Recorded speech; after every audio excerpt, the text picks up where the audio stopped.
Posibleng problema sa iligal na koneksyon ng kuryente ang sanhi ng sunog sa mahigit 100 bahay sa Cebu City kahapon. Pero inaalam din kung may kaugnayan ito sa nakatakdasa ng clearing operations sa ilang bahay roon.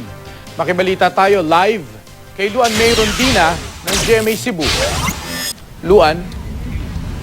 Mark, aabot nga sa 800 individual ang apektado sa nangyaring sunog dito sa dalawang sityo ng Barangay Mambaling, Cebu City.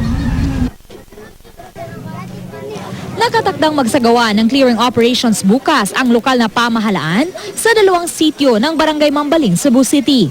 Tatanggalin sana ang mga bahay na nakaharang sa mga kalsada.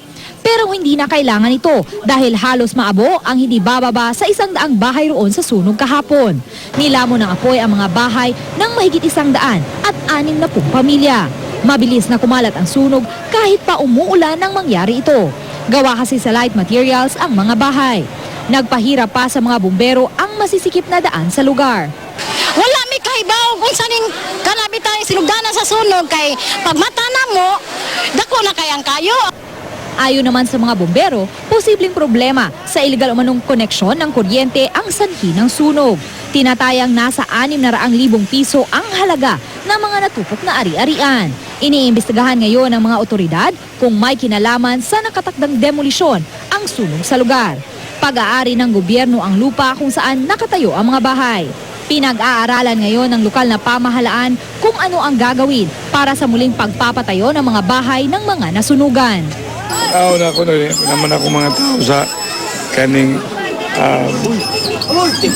pag hinaan nga klase ng mga kalihukan.